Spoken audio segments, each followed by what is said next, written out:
Hello guys, ഇന്നത്തെ item പാവക്ക റോസ്റ്റാണ് കേട്ടോ തയ്യാറാക്കാൻ പോകുന്നത്. അപ്പോൾ അതിനായിട്ട് കുഞ്ഞതായിട്ട് അരിഞ്ഞു വെച്ചിരിക്കുന്ന പാവക്ക, ഒരു പാവയ്ക്കാണ് എടുത്തേക്കണത്, 2 പച്ചമുളക്, 5-6 ഉള്ളി ചെറുതായിട്ട് അരിഞ്ഞു വെച്ചിരിക്കുകയാണ്. അപ്പോൾ ഇതെങ്ങനെയാണ് തയ്യാറാക്കുന്നത് നോക്കാം. എണ്ണ ചൂടായി കഴിഞ്ഞു. ഇനി നമുക്ക് കടുക് പൊട്ടിക്കാം കേട്ടോ.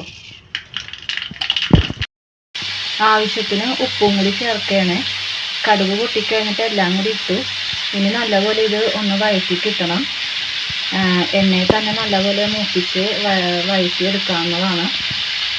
കുറച്ച് നേരം മൂടി വെച്ചിട്ട് ആവിയിൽ തന്നെ വേവിക്കുക. വെള്ളമൊന്നും ഒഴിച്ച് കൊടുക്കണ്ട. ലാസ്റ്റ് നമുക്ക് പൊടികൾ ചേർക്കേണ്ടത്. ഉപ്പ് മാത്രമേ ഇട്ടിട്ടുള്ളൂ. അപ്പം നല്ലപോലെ വഴറ്റിയെടുക്കുക.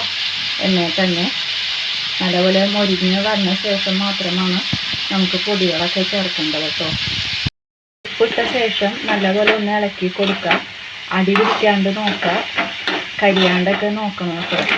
പൊടികൾ നമുക്ക് മഞ്ഞൾപ്പൊടിയും ആവശ്യത്തിന് എരിവിനനുസരിച്ച് ഇടിയൻമുളകുമാണ് കേട്ടോ ഇടുന്നത്. പാവയ്ക്കൊക്കെ നല്ലപോലെ വഴറ്റി നല്ലപോലെ വാടി വന്നിട്ടുണ്ട്. അപ്പോൾ നമുക്കിനി അതിലോട്ട് പൊടികളും കൂടി ചേർക്കാം കേട്ടോ. മഞ്ഞൾപ്പൊടി 1 നുള്ളി ഇടണേ. പാവയ്ക്ക റോസ്റ്റ് ഇവിടെ തയ്യാറായി കഴിഞ്ഞു. ഒരുപാട് വിറ്റാമിനും ഗുണപ്രദവുമായിട്ടുള്ള ഒരു കിടിലം ഐറ്റം തന്നെയാണ് പാവയ്ക്ക. അപ്പോൾ ഇന്നത്തെ വീഡിയോ ഇഷ്ടമായെങ്കിൽ ഒന്ന് സപ്പോർട്ട് ചെയ്യണേ.